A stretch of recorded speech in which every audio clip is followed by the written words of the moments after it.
Мгм.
Вы мне скажите, как так приветствовать?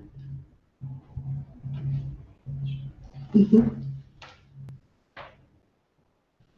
Сейчас. Одна минута еще.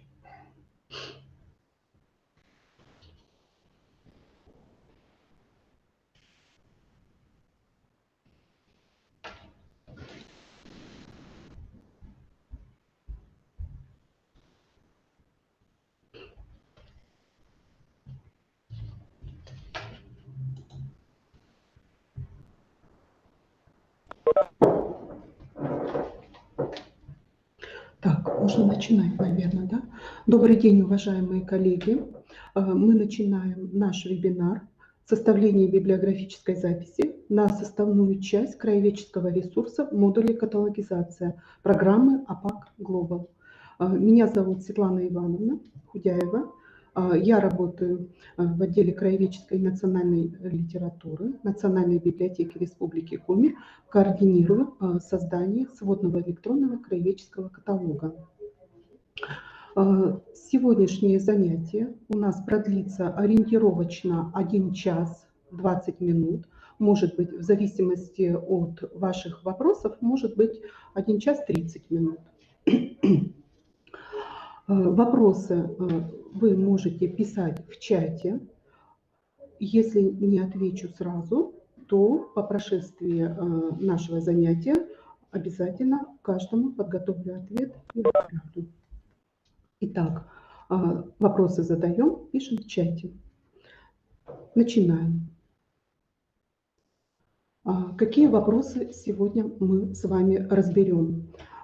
Положение о сводном электронном краеведческом каталоге, новые национальные стандарты и изменения в методике составления библиографической записи. Зимой этого года каждому учреждению были направлены от Национальной библиотеки Республики Коми, был направлен проект положения о сводном электронном краеведческом каталоге. Как вы помните, предыдущий у нас действовал с 2015 года с изменениями и дополнениями. И назрела необходимость создания, возникла необходимость дополнить то положение, которое действовало с 2015 года. Мы принимали от вас предложения. Предложения к нам поступали. Мы каждое предложение рассматривали на заседании по каталогам.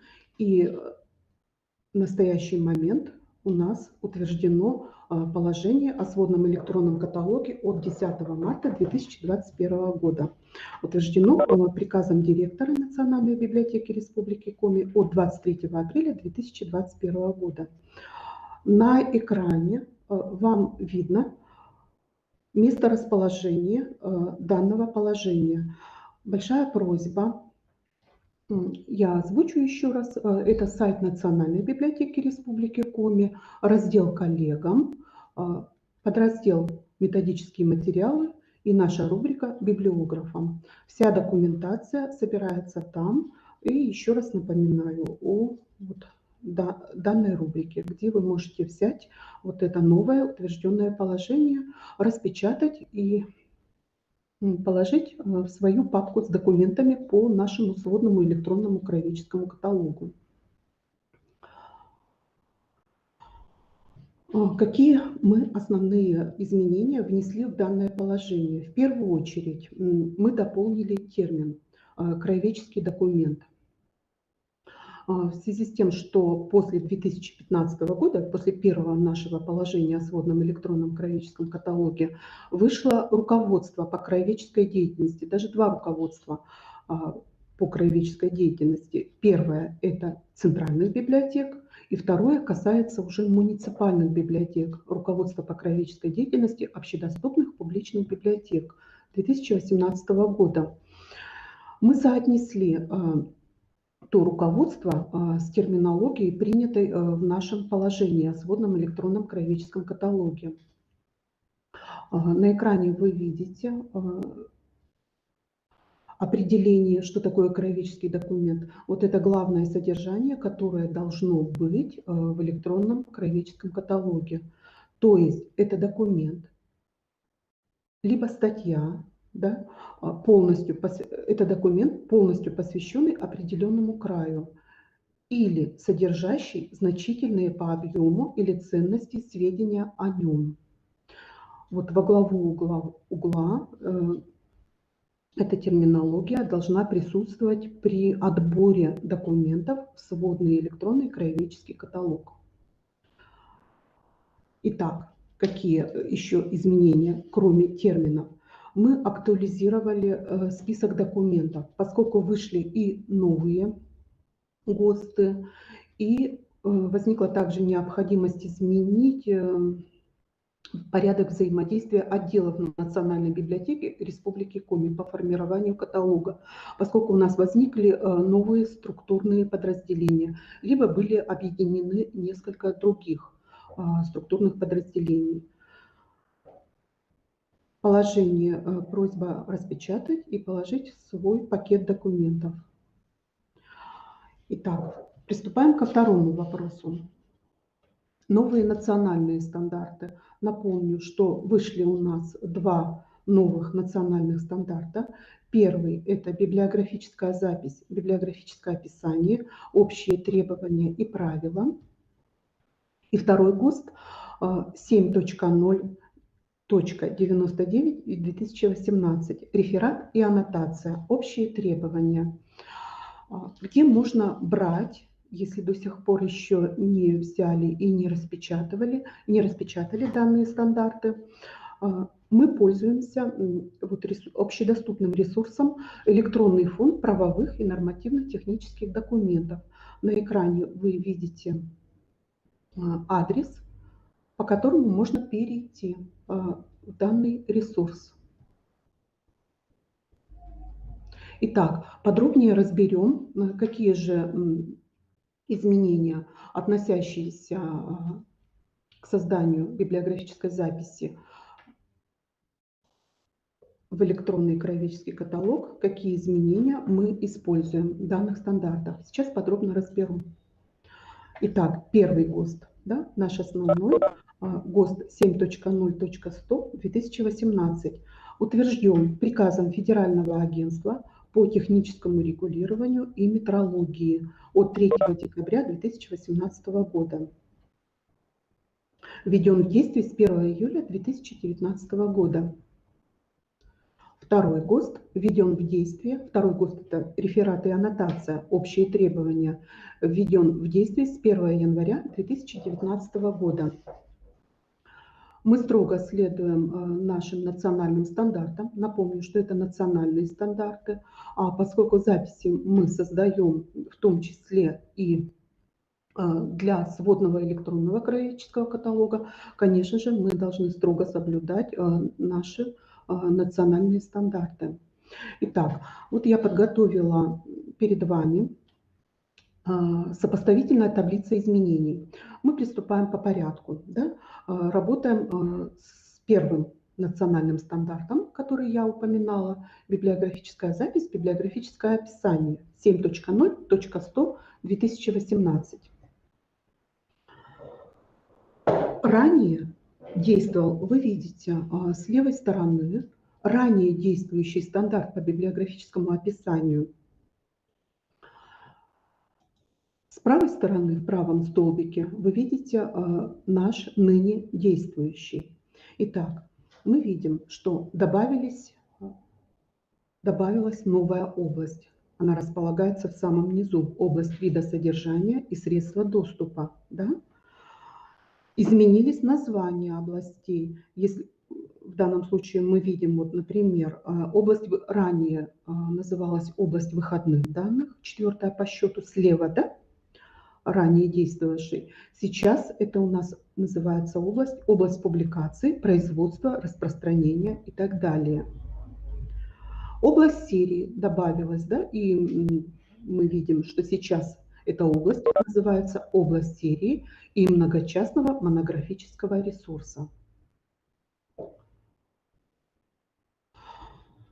Какие еще изменения? Вот в таблице мы тоже видим. Если ранее, да, 7.1/2003, у нас элементы описания присутствовали только обязательные и факультативные, мы наблюдаем, что сейчас у нас появились еще и условно обязательные элементы. Помимо обязательных и факультативных. По сокращениям слов какие изменения? Если ранее можно было сократить, я имею в виду до июля 2019 года, можно было сократить любые заглавия в любой области, сейчас сокращение слов, можно сокращать слова и словосочетания в любых заглавиях, приводимых в различных областях описания. Но есть строгие правила, которые введены впервые. Например, не сокращаются для баз и баз данных, для изданий государственной библиографии, для электронных каталогов национальных библиотек, помимо заглавий, не сокращаются слова и словосочетания, которые входят в состав сведений, относящихся к заглавию, не сокращаются сведения об ответственности и не сокращаются слова, обозначающие тематическое название издателя. Мы с вами создаем записи для баз и баз данных электронных каталогов. Наш сводный электронный краеведческий каталог входит и в состав каталогов национальных библиотек, и поэтому, конечно же, мы тоже должны использовать данное правило. Итак, вот что касается сокращения слов, да, расшифруем. Например, вот вы видите на экране красным цветом выделено, да, сведения, относящиеся к заглавию. Мы пишем полностью. Почему муниципальные водоканалы постоянно балансируют на грани финансового кризиса? То есть ранее мы сокращали, да, мы бы сократили муницип, да, или, например, финан, да, у нас было бы сокращено. Сейчас мы пишем полностью. Или сведения об ответственности. Подготовила Елена Нетребко, либо фото автора. В записях, которые вы создаете, поскольку мы тоже анализируем, смотрим, до сих пор мы можем наблюдать, что специалисты сокращают. Например, под год мы до сих пор наблюдаем. Или фот авт. Да? Ни в коем случае. Пишем полностью. Подготовила Елена Нетребко. Фото автора.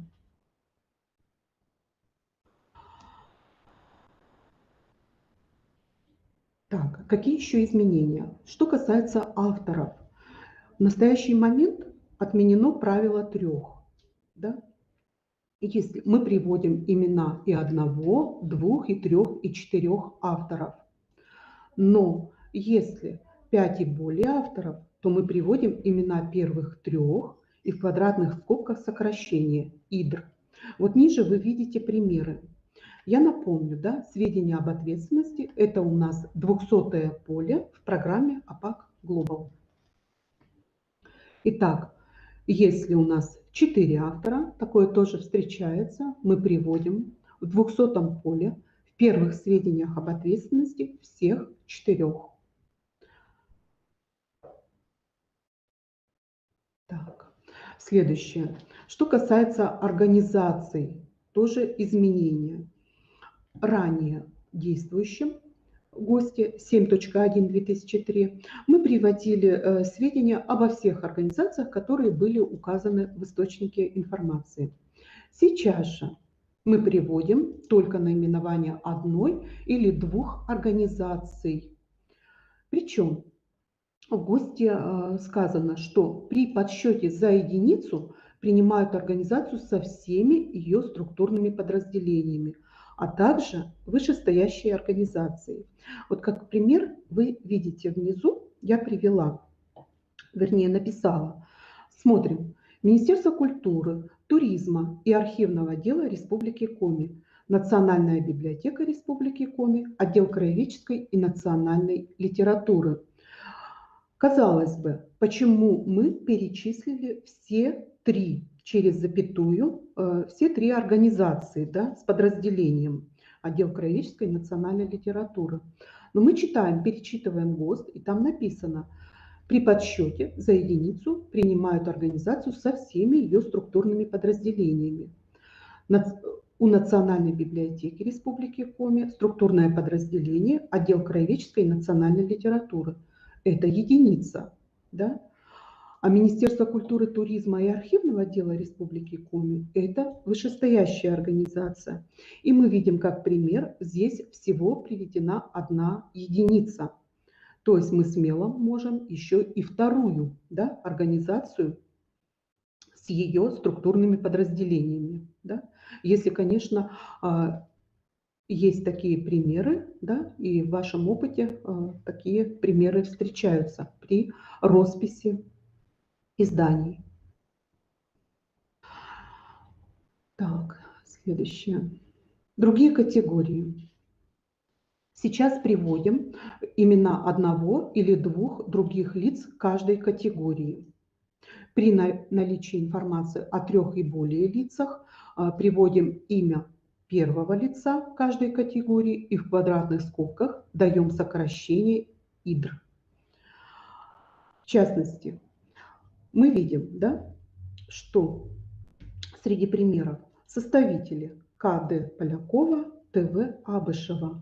Получается, что составителей всего два, да, в источнике.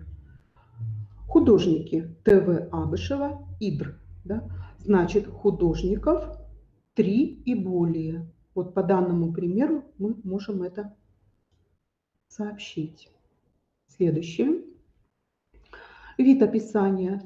Если ранее мы говорили аналитическое библиографическое описание, сейчас по данному ГОСТу, по ГОСТу 7.0.100/2018, мы сообщаем, что правильное название вида описания – библиографическое описание составной части ресурса, что мы сейчас и используем.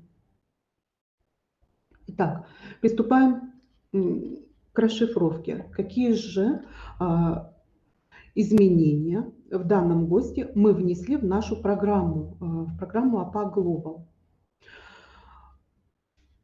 Ранее я вам говорила, что появилась новая область, область вида содержания и средства доступа. Мы внесли изменения, чтобы соблюдать данный стандарт. Мы добавили поле 203 вид содержания и средства доступа. А также для того, чтобы можно было выбирать в кодированном виде в полях 181, 182 вид содержания и средства доступа. Что же присутствует в виде содержания? Движение, звуки, изображение, музыка, предмет, текст, устная речь, электронная программа, электронные данные, другой вид содержания. Поскольку мы с вами в основном работаем с текстовыми материалами, мы расписываем с вами в основном журналы, газеты. Поэтому чаще всего мы здесь используем текст, и как в дополнении может присутствовать у нас еще как вид содержания изображение в редких случаях. И еще у нас есть поле, вернее подполе в 203 поле, средства доступа. Какие здесь могут быть средства аудио, видео, микроскопическая, микроформа, непосредственная, проекционная, стереографическая, электронная. Как я уже говорила, мы в основном работаем с газетами, с журналами, поэтому мы всегда выбираем средство доступа непосредственное, то есть видим непосредственно глазами. И нам не нужно какое-либо дополнительное техническое средство. Как выглядит? Да? Вот, пожалуйста, индикаторы у нас всегда не определены в 203 поле. И используем подполя, вид содержания, средства доступа. Напомню, что мы не используем при описании статей из газет и журналов еще подполе характеристика содержания. Мы опускаем данное подполе. Итак, как же это может быть на просмотре? Мы видим, если это текст с небольшим количеством иллюстраций, скажем, текст с портретом автора или текст с небольшим рисунком, 1-2 рисунка, у нас будет выбрано только, вид содержания будет выбран только текст и средства доступа непосредственный. А вот если равное количество изображений и текста, тогда в таком случае текст будет, если равное количество, ну, скажем, небольшая заметка и 2-3 рисунка мы по объему видим. И мы можем предположить или визуально определить, что это все-таки равное количество. И текста немного, а иллюстраций 2 и 3, и может быть 4. Тогда сначала в 203 поле выбирается текст, затем здесь же в 203 поле мы выбираем еще раз $, это все в одной строке изображение. И в средстве доступа выбираем непосредственные. Обратите внимание, у нас идет согласование окончания уже во множественном числе, потому что у нас два вида содержания появляется, текст и изображение. Тогда во множественном числе у нас будут уже непосредственные средства доступа. Иногда встречается такой текст с минимальным количеством, ну, скажем, это может быть фоторепортаж, как пример, да? Или, скажем, итоги конкурса, фотоконкурса, где много-много изображений, и есть какое-то пояснение, например, кто авторы, победители, да? Вот этих, ну, скажем, конкурса, или это может быть фоторепортаж, или может быть это информация о художнике, где большую часть все-таки составляет изображение. В таком случае, если количество иллюстраций преобладает, в таком случае нужно в 203 поле вид содержания использовать в алфавите изображение сначала, да, потому что буква «и» впереди, потом текст, а потом уже непосредственное средство доступа. Аналогично мы используем 181 и 182 поля. Там мы уже выбираем коды, которые установлены в программе. Коды используем в строгом соответствии с 203 полем. Итак, вот примеры. Да? Текст с небольшим количеством иллюстраций в 203 поле выбран вид содержания текст, средства доступа непосредственные. Как выглядит? Да? 181 выбрано одно поле $, I означает это текст. В 182 тоже выбрано одно подполе $, N это означает непосредственный. И как пример внизу вы видите, ниже, да, тексты и иллюстрации. Количество иллюстраций преобладает. Да? Что мы видим? У нас 2 181 поля использованы, поскольку необходимо поля повторить, да? Потому что у нас присутствуют и иллюстрации, и текст в большом количестве. И одно 182 непосредственные. Итак, приступаем ко второму ГОСТу, к новому 7.0.99/2018. Реферат и аннотация. Общие требования. Кстати говоря, 7.995 вы видите в левом столбике, он тоже действует. И на сегодняшний день по аннотированию можно использовать два стандарта: 7.995 и 7.0.99/2018. В чем есть, какие есть добавления, дополнения вот в новом стандарте, в новом национальном стандарте? Вот 7.995, там отсутствуют примеры. Печатных знаков меньше. Вот в ГОСТе 7.099/2018 есть примеры аннотаций, есть некоторые сведения, которые ГОСТ не позволяет допускать. В частности, не допускается приводить сведения, содержащиеся в библиографическом описании. Что это может быть? Как раз-таки первые сведения об ответственности, сведения об авторах, сведения об интервьюерах, сведения о художниках, иллюстраторах, фотографах. То есть в аннотации в настоящий момент, да, ГОСТ не разрешает приводить сведения, которые уже есть в описании.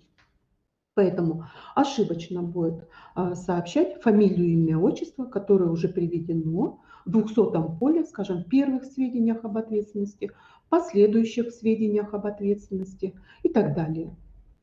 Примеры аннотаций тоже можно посмотреть. В этом ГОСТе есть они. Итак, в соответствии с вводом в действие нашего нового положения о сводном электронном краеведческом каталоге и введением в России новых национальных стандартов, мы изменили инструкции. Мы рассылку, конечно же, уже делали. Знаю, что вы уже их используете, но еще раз озвучим и напомним, какие же это инструкции. Кто-то, может быть, и пропустил какое-то изменение, поэтому сейчас как раз-таки сегодня на занятии я вам озвучу, какие же изменения конкретно там мы произвели. Итак, инструкция по использованию 929 поля и инструкция по созданию записи на составную часть ресурсов в программе APA Global. Напомню, опять же, что размещено там же и где и положение о сводном электронном краеведческом каталоге. Это сайт Национальной библиотеки Республики Коми, раздел «Коллегам», методические материалы и рубрика «Библиографа». Презентация, если вам будет необходимо, вы в чате можете написать. Тоже презентацию мы можем вам отправить, чтобы можно было и адреса еще раз пересмотреть. Да? Ну а сейчас, в настоящий момент, вы на экране видите и адрес, и раздел, где располагаются наши основные документы. Итак, вот начнем с первой инструкции. Инструкция по использованию 929 поля. Обычно, когда и вы приезжали к нам на занятия, и в ходе работы, всегда мы рекомендуем начинать создавать запись именно с 929 поля. Кстати, когда мы работали над проектом о положении в сводном электронном краеведческом каталоге, среди ваших просьб были и такие, что настройте, пожалуйста, по умолчанию 929 поле, чтобы можно было с ним не работать. Мы, конечно, это не приняли к сведению, поскольку это поле важное, и оно создается индивидуально в каждом случае, в каждой определенной записи. Вот сейчас я вам подробнее расскажу. Перед вами 3 портрета. Слева Петерим Сорокин, по центру Петр Столповский. Справа мы видим Александр Рекимчук. Вот по этим портретам можно определить 3 таких основных категории, которые мы используем, чтобы определить, относится документ к краеведческому или не относится. И поэтому, когда перед вами статья, тоже очень четко нужно понимать, к какой категории этого автора мы можем отнести. Например, Петерим Сорокин. Что мы можем сказать о нем? Вы можете в чате, кстати, сейчас написать, как мы можем сформулировать, каким словом, какой категории. Он уроженец Коми-края, но он уехал за пределы Коми-края. Мы можем ли считать его произведения или документы о нем краеведческими? Ведь основную жизнедеятельность он провел даже за пределами России. Он у нас только родился и жил до определенного времени. В молодом возрасте он уехал. Вот можете в чате сейчас написать, относится ли он, либо его издание, да, к краеведению. Второй портрет. Петр Столповский. Он ведь не родился у нас, но проживает у нас. Можем ли мы его отнести как к персоне, который имеет отношение к Коми-краю, республике Коми? И Александр, вот третий портрет справа, Александр Рекимчук. Он и не родился у нас, да? Он родился в Одессе, да? Он и не учился у нас, но работал непродолжительное время. Вы его знаете и по произведениям, и как киносценариста, и фильмы его смотрели. Да, непродолжительное время он у нас работал и уехал. Работал потом долгие годы в Москве. Какие у вас есть варианты? Никаких. Хорошо. Теперь мы разберем. Петерим Сорокин. Почему мы относим? И также можно соотнести с любым другим автором, скажем, известным деятелем, уроженцем Коми-края, но уехавшим и внесшим значительный вклад в развитие за пределами региона. Он внес значительный вклад, значит, имеет вес и значение, да, как в развитии науки, так и в развитии, может быть, технологий. Да? И, конечно же, как уроженец Коми, он представляет для нас интерес. Поэтому, конечно же, такие авторы, такие персоны, они имеют значение, мы отбираем, ищем самыми различными способами, поэтому мы относим такую персону как местный автор. Местный автор. Он родился у нас, внес значительный вклад, он известен и в профессиональных сообществах, и как ученый с мировым именем, да, и, может быть, с российским именем. Поэтому значение это имеет. Поэтому мы можем отнести это к категории местный автор. Петр Столповский. Он долгие годы уже связан с Республикой Коми, с Коми-краем. И то же самое можно отнести и с другой подобной персоной. И хотя он и не является уроженцем Коми-края, мы можем его соотнести как местный автор. Александр Якимчук. Мы тоже его соотносим местный автор. Почему? Очень много произведений у него связаны с Коми-краем. В дальнейшем, когда он уехал, да, я вам говорила, что он работал у нас и журналистом, и собственным корреспондентом. И затем, когда он уехал и работал и на Мосфильме, у него ведь много фильмов, связанных с Республикой Коми. Конечно же, мы его тоже относим как местный автор. Итак, в первую очередь, для того, чтобы использовать 929 поле, мы должны сначала отобрать содержательные признаки. Местный автор о Коми, местный автор не о Коми, автор не из Коми, но пишет о Коми, либо мы видим, что документ о коме, но мы никак не можем определить. Мы не знаем, живет ли он. Ну, такие публикации тоже и нам тоже встречаются.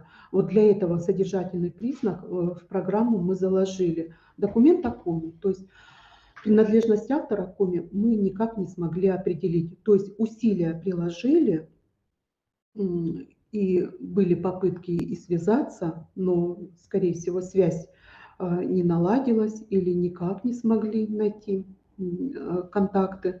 В таком случае мы используем содержательный признак МО.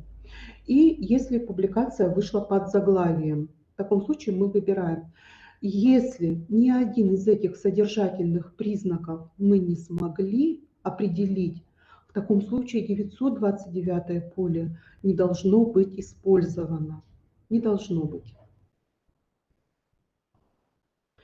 Формальные признаки только как дополнение, да, вторым значением в этом 929 поле.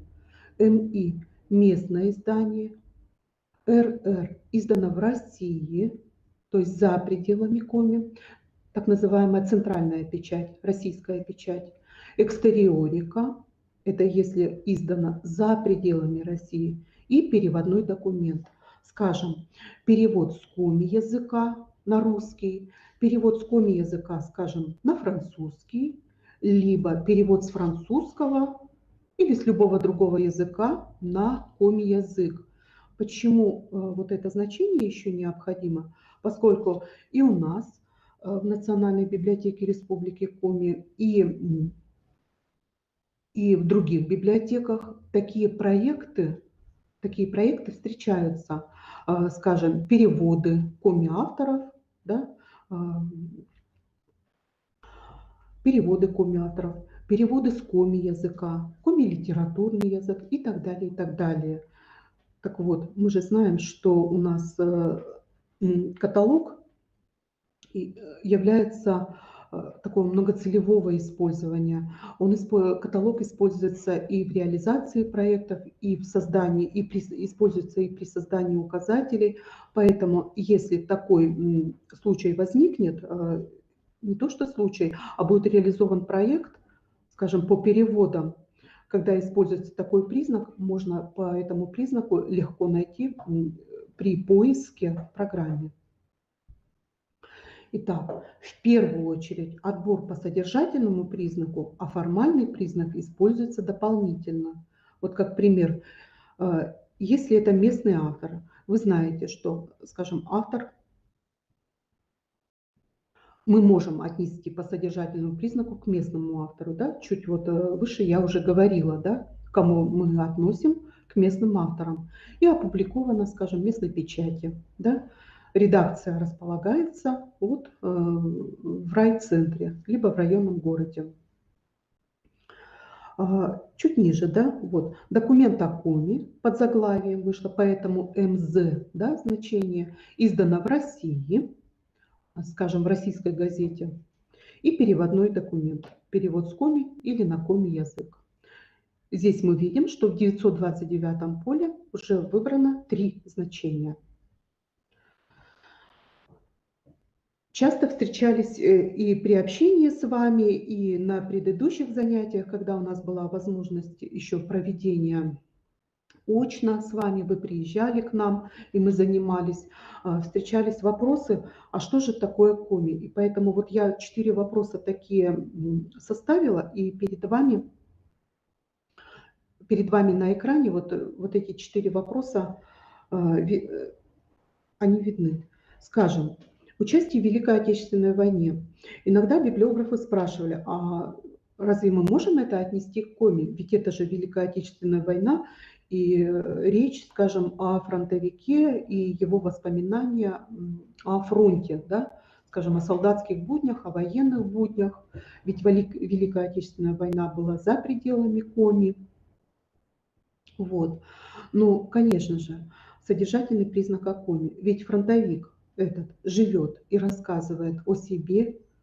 Получается, что он имеет отношение к краеведению, он тут живет, либо жил, вспоминал, да, все равно в тексте и в публикации ведь говорится о том, что и призывался отсюда, либо потом приехал сюда.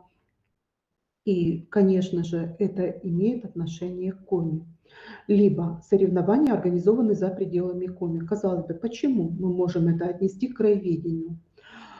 Наверняка в тексте говорится, что команда, либо спортсмен, он же проживает на нашей территории, конечно же, и эта персона для нас имеет значение. Персона либо коллектив, да, спортивный коллектив. Это признак краеведения. Что касается гастролей, вот третий вопрос, да, гастроли в коме творческого коллектива из другого региона. Вот здесь нужно быть внимательнее и к тексту публикации. Скажем, творческий коллектив – это ведь не из коми, да? Они только приехали и из другого региона. Вот если в тексте говорится о том, об их впечатлениях о нашем регионе, да, их воспоминания, первые впечатления, вот они прилетели в аэропорт, их поразила там территория возле аэропорта, либо вот они проезжают по улицам, как их встретили, в чем особенность, что они видят. Вот если такие воспоминания есть, тогда, конечно, мы можем это отнести к краеведению. Не то что воспоминания, а информация такого рода. Тогда да, тогда мы можем отнести это к краеведению. И если же такого нет, просто о гастролях и об этом коллективе. Ну и что на, скажем, сценической площадке театра, который располагается в Коми. Вот.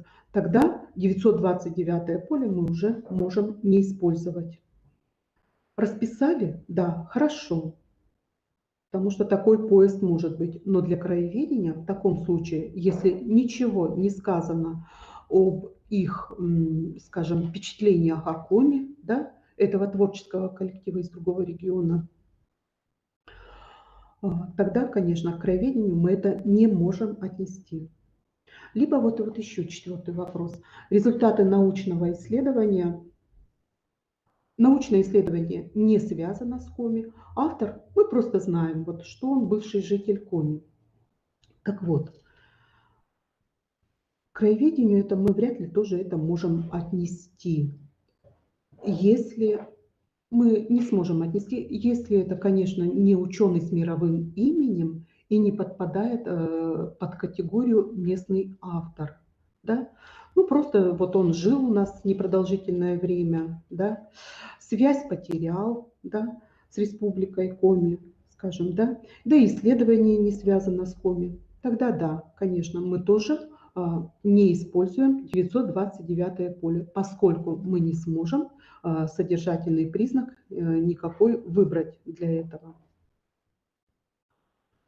Вот как пример, да, мы видим пример из Устинской газеты «Крещение с морозом». Когда мы заглянем в этот текст, там говорится, что там территория, во-первых, Яусинска, да, отражена. Конечно же, это краеведение. Кожевин Григорий Юрьевич и Игорь Петров – это у нас местные авторы. Конечно же, 929 поле здесь будет использовано. Либо, вот второй признак краеведения. Мы здесь тоже видим, что 929 поле использовано. Хотя, если мы посмотрим заглавие, «Жизнь за рубежом в условиях пандемии». Вот. Тут можно, конечно, задаться вопросом. И библиограф, внимательный библиограф, он, конечно же, тоже задастся этим вопросом. Казалось бы, разве нас может интересовать жизнь за рубежом, и зачем нам это в наш сводный электронный краеведческий каталог? Но когда мы заглянем в текст, мы увидим, что в тексте, во-первых, и говорится о том, как они проживали в Коме, бывшие жители, и как сейчас они переносят, вот скажем, в 2020 году переносят карантин вот в условиях пандемии, и о том, как ну, они и тоже скучают по своей малой родине, конечно же, для нас этот содержательный признак важен, и мы его используем. Получается, что это будет о коме, хотя и в том числе за рубежом, да, но краеведческий аспект присутствует в данном тексте, поэтому 929 поле, оно использовано. Итак, перейдем к инструкции по созданию записи на составную часть ресурса. Сейчас вот в этой части нашего вебинара я просто вам немного перечислю поля и на какие поля необходимо все-таки обращать внимание, поскольку мы анализируем записи и видим много пропусков. В 105 поле код формы содержания, это позиция 4. Работайте с ним, пожалуйста, и работайте с каждой статьей. Прямо вот смотрите. Код литературного жанра. Если вы расписываете стихотворение, рассказ, фельетон и другой литературный жанр, любой другой литературный жанр, в 105 поле, пожалуйста, используйте позицию 11, длина 1. Если публикация биографического характера, скажем, автобиография, да, воспоминания о писателе, о художнике, пожалуйста, в 105 поле точно так же выбирайте код биографии, позиция 12. Ну и вот новые поля, да, в связи с вводом действия нового стандарта на библиографическое описание. Вот это 181 поле, которое мы сейчас с вами разбирали, 182, 200 поле, это количество приводимых сведений об ответственности, да, что сейчас упоминали, 203 поле, вот 330 поле. Вот о 330 поле я вам подробнее сейчас скажу. При фактографической информации, описании событий, арт-объектов, памятников необходимо производить всегда уточняющий поиск по официальным сайтам, новостным порталам, поскольку мы сами с газетами работаем и зачастую видим, как журналисты бывают и неточное название напишут события, неточное название выставки. При каждом описании, в каждом случае перепроверяйте, пожалуйста, по официальным сайтам название выставки, название вернисажа, название организации, дата события. Поскольку мы же говорим о том, что у нас многоцелевое использование наших записей, и эти записи используются во множестве проектов, а не только при обслуживании читателей по электронному каталогу. Вот сейчас сэкономим время, произведем точный фактографический поиск и затем уже, конечно, сэкономим время, которое потребуется на выполнение запросов в будущем. Как можно оформить, если вы обнаружили неточное название события, да, или неточную дату? Ну, скажем, аннотацию написали, и как дополнение можно предложение еще сформулировать. Скажем, дата события и его точное название уточнены по сайту Национальной галереи Республики Коми. Либо дата события и его точное название уточнены по такому-то, такому-то сайту. Если вы видите, что нету даты события в тексте статьи, то можно точно так же уточнить на новостных сайтах и порталах. Либо вы переговорили с автором статьи. Как это можно сформулировать? Сведения о точной дате события получены от автора статьи. В зависимости, где вы получили, да, эту точную дату. Это если вы обнаружили в публикации неточную дату события. Что еще? Необходимо при аннотировании указывать жанр публикации, за исключением обычной статьи. Не следует писать, если это обычная статья, что это статья, но как только вы обнаружите, вы можете жанр определить, что это фоторепортаж, либо это сочинение, либо это научное исследование. Это же не обычная статья, которая в газетах, либо это очерк, беседа. Беседа тоже относится к необычным статьям. Обзор. либо работа аспиранта. Вот это нужно указывать и начинать вот так вот. Ну, скажем, вот внизу вы видите, да, как пример, приводит результаты исследования, да, либо фоторепортаж и о чем. Напомню еще раз, хотя мы об этом уже с вами говорили, что очень корректно и удобно всегда начинать аннотацию с предлога «о» или «об». Да? Но в данном случае, если это не просто статья, а имеет какой-то жанр, да, что можно определить к жанру очерк, тогда очерк и о чем, да, о том-то и том-то. В краеведческих записях обязательно, конечно же, должен быть отражен территориальный аспект. В данном случае мы видим. Но, конечно же, не приводим уже фамилию, имя, отчество. Да? Вспоминаем то, что я вам говорила вот несколько минут назад. Да? Фамилию уже не дублируем в аннотации, потому что фамилии приведены уже в 200-м поле. Но какое он имеет отношение к нашему региону, вот здесь как пример перед вами, да, есть автор, кандидат биологических наук, старший научный сотрудник Института биологии Коми-научного центра, да, приводит результат такого-то исследования. Так вот, вот эти словосочетания, его должность и отношение к Институту биологии, да, Коми-научного центра, здесь мы как раз-таки территориальные аспекты и показываем. Или вот еще, да, как еще можно отразить территориальный аспект? Автор характеризует темы, жанровое своеобразие, художественные особенности ряда работ народного художника Республики Коми. Территориальный аспект здесь присутствует словосочетание народного художника Республики Коми. Не просто художника и такого-то, такого-то, да, ну, фамилия, имя, отчество. Нам же надо к территории соотнести. И вот как раз-таки то, что он народный художник Республики Коми, это как раз-таки и показывает, да, отношение персоны к нашему краю. Либо вот еще один пример.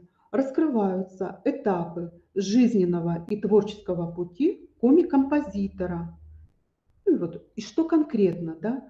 Его участие в Великой Отечественной войне, создание музыки на стихи коми-поэтов, деятельность на посту художественного руководителя Коми-республиканской филармонии. Можно еще и указать в круглые скобки, а в какие годы он был руководителем Коми-республиканской филармонии. Территориальный аспект здесь как раз-таки, что он был и руководителем Коми-республиканской, да, что и коми-композитор. Вот. Такими словосочетаниями как раз-таки территориальный аспект и отражается. Или в данном случае вот можно еще и кратко сформулировать, скажем, вот я условно просто, да, привожу Иван Иванович Иванов как педагог, ученый, руководитель и общественный деятель Республики Коми. Тоже, да, поскольку это общественный деятель Республики Коми, то как раз-таки вот в данном случае как раз отношение его к нашему региону отражено. Следующее, на что я хотела обратить ваше внимание, необходимо проверять связь с 600, 606, 607 и 610 полями. Когда вы аннотируете, создаете аннотацию, обязательно должна быть проверка в 6-м блоке. Все сведения, которые есть у вас в 330 поле, которые могут быть отражены в блоке содержания, это блок содержания, да, 6-й блок, там достаточно много полей, они должны быть отражены. Вот как пример я подготовила здесь аннотацию. Прочитаю. О лыжных соревнованиях Кубок Рочевых, прошедших 14 марта 2020 года на Республиканском стадионе имени Раисы Сметаниной. В круглых скобочках здесь пояснение. А где этот республиканский стадион? Село Выльгород Сыктывдинского района. Вот мы смотрим. А как же мы соотнесем, да, вот эту аннотацию с блоком 6? Вот смотрите. Если в аннотации говорится о лыжных соревнованиях, значит в ключевых словах 610 поле лыжные соревнования должны присутствовать. должно быть сформулировано, да, данное ключевое слово. Далее. Кубок Рочевых. Вот, кстати, здесь еще и связь с 601 должно быть. Кубок Рочевых – это у нас что? Это у нас мероприятие временного характера. Спортивные соревнования – это у нас временные коллективы, да? Значит, Кубок Рочевых обязательно должен быть еще и отражен в 601 поле как временный коллектив. Далее. В аннотации мы видим, что на республиканском стадионе, на какой территории? На территории села Выльгород Сыктывдинского района. Значит, и 607 должно быть, да? 607 Выльгород, да? И второе 607 Сыктывдинский район. Следующее. Что касается каких еще изменений, да, в этой инструкции. 463 поле. Ненумерованные страницы заключаются в квадратные скобки. Вот смотрите, мы видим, что, скажем, здесь данный текст приведен пример из журнала, из номера 12, и опубликован текст на страницах 50-54. Ранее в предыдущем ГОСТе не имело значения, страницы были пронумерованы или не были пронумерованы.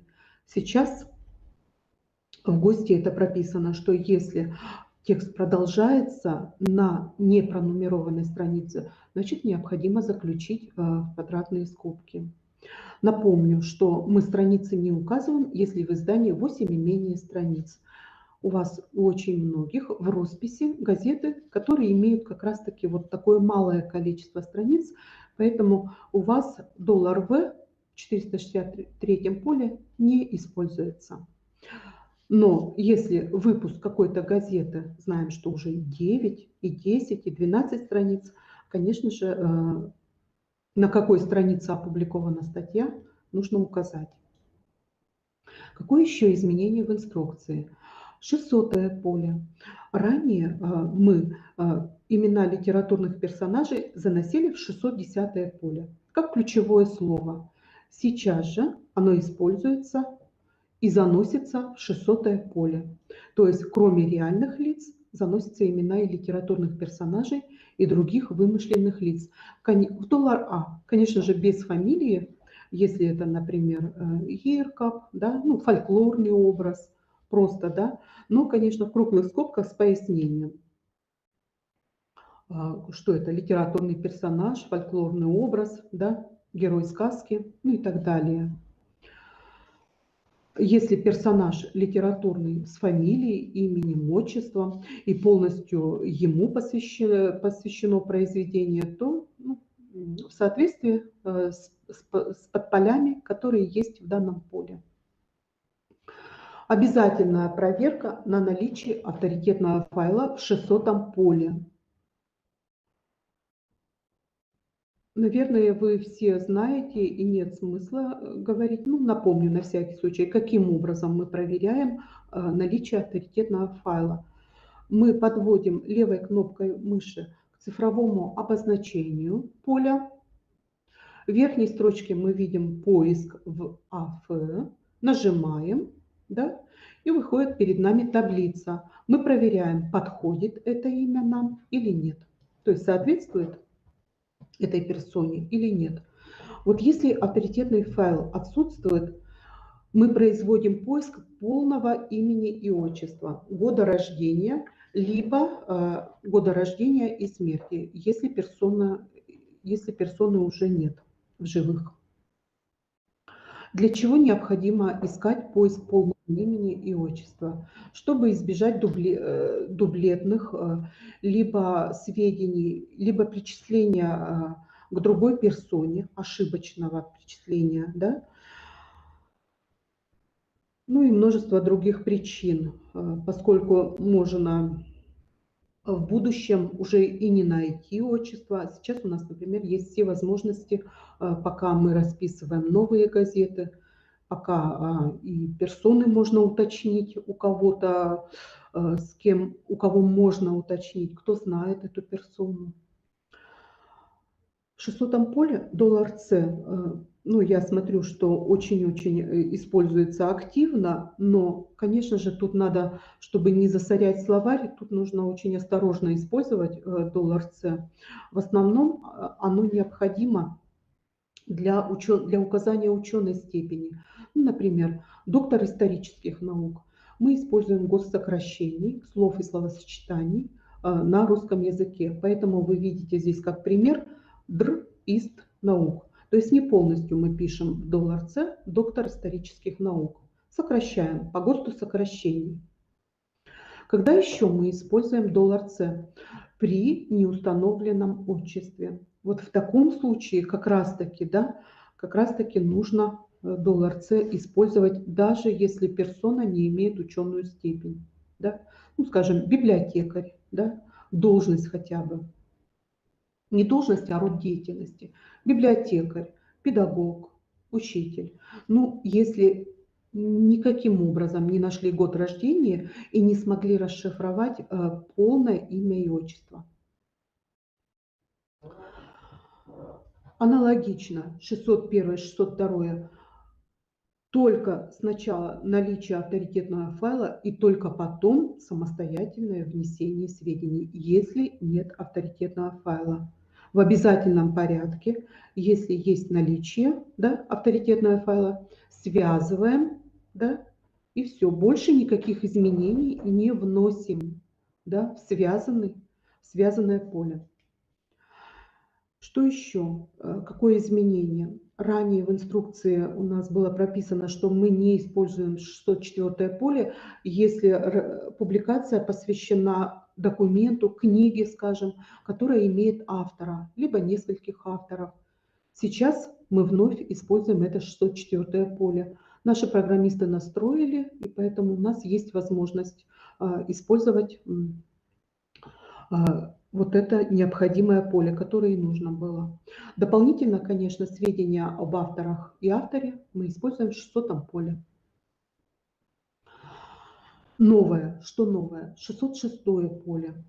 Это предметные рубрики. Вот это поле, оно отражает названия предметов, растений, животных, болезней, события, исторические предметы, исторические периоды, ну, скажем, Древняя Русь, да, средние века и так далее, и так далее. Мы не вносим сюда сведения самостоятельно. Это поле только при наличии авторитетного файла. Нашли в авторитетном файле, связали. Отсутствует термин или название необходимое, значит, это поле пропускаем. Предметные рубрики отражают конкретные и абстрактные предметы. Ну, скажем, политические партии. Это конкретный предмет. Радиоактивность. Это абстрактный предмет. Вот. Какие могут быть примеры?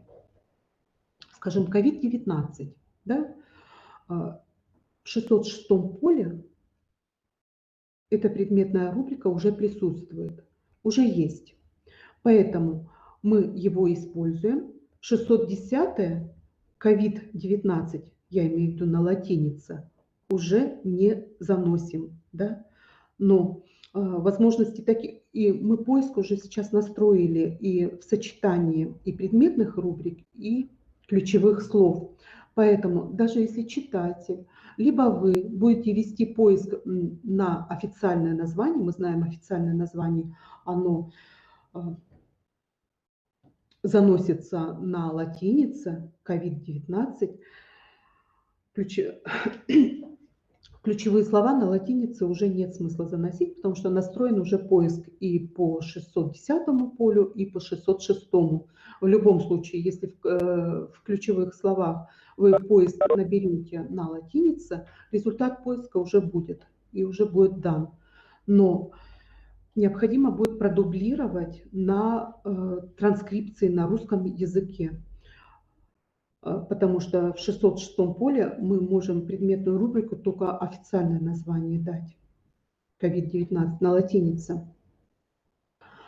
Вот. И при необходимости в 610 поле на латинице уже вы не заносите, потому что в 606 поле вы уже использовали авторитетный файл и уже связали Но если не подзабудете и подумаете о будущем запросе, читатель может просто не вспомнить, как написано на латинице официальное название болезни, и он может набрать в транскрипции. Тогда, конечно, в 610 поле вот в транскрипции нужно будет дополнить и внести. 607 поле. Напомню, что мы уже не используем 617 поле. Мы используем для того, чтобы географический объект занести, отразить, мы используем 607 поле. Обязательно проверяем на наличие авторитетного файла.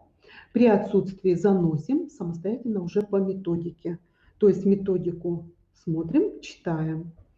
Используем названия, соответствующие историческому периоду. Например, если это относится к периоду 40-х, 60-х, 70-х, 80-х годов, то у нас на тот период республика носила название Коми-ССР. Да? Либо, возможно, у вас было другое написание населенного пункта по вашей территории. То есть необходимо использовать название. Я напомню источник, которым можно и нужно пользоваться. Топонимия Республики Коми. Автор Афанасьев, Сыктывкар, 1996 год. Авторитетный источник, в котором нет ошибок в названиях, в реках, в названиях всех упоминаемых географических объектов. Пользуйтесь, уточняйте по данному источнику. В библиотеках это издание есть. Тираж был огромный. 610 поле. Какие есть у нас изменения? Мы не заносим имена собственные, в том числе литературные персонажи, названия коллективов. Вспоминаем, да, что это у нас 601 поле. Географические названия не заносим. Для этого у нас есть 607 поле. И термины, которые мы уже использовали, связали с авторитетным файлом 606 поле. Нет необходимости эти термины из 606 поля дублировать в 610. 617 красным выделила, не используем. 700, 701, 702 аналогично 600 полю. Любыми способами ищем отчество, год рождения, либо годы жизни. Используем все контакты, все связи, все сайты официальные. То есть стараемся предугадать будущие запросы, и мы вместе с вами создаем качественный фактографический ресурс, которому можно будет доверять. Итак, 929 поле в соответствии с инструкцией по применению 929 поля. Напомню, где эта инструкция располагается. Сайт Национальной библиотеки, раздел «Коллегам», методические материалы, рубрика «Библиографам». Еще раз внимательно смотрим в данной инструкции, что мы можем отнести к категории «местный автор». Все содержательные признаки. Если по содержанию мы никак это не можем отнести, значит 929 поле не используем. Запись в вашей базе можно оставить. Я думаю, что это даже нужно, потому что по этой теме может быть запрос, да? Но 929 поле, если это мы не можем отнести по содержательному признаку к Республике Коми никоим образом, тогда 929 у вас остается пустым. Итак, это у нас цикл вебинаров «Библиографас». Сегодня у нас было первое занятие, это был для нас новый опыт. Я думаю, что если у нас наши условия сегодняшней жизни не позволят с вами встречаться очно, тогда мы продолжим и, может быть, по теме какой-то более подробно подготовим занятие. Пишите в чате, пишите ваши просьбы сейчас в чате, и я думаю, что и на следующий год в таком случае мы можем подготовить. А вот на этот год мы запланировали еще одно занятие Русский язык для библиографов. Этот вебинар состоится 2 ноября 2021 года. Его будет вести сотрудник нашей Национальной библиотеки Республики Коми Елисеева Ирина Семеновна. Она для вас подготовила и практические задания.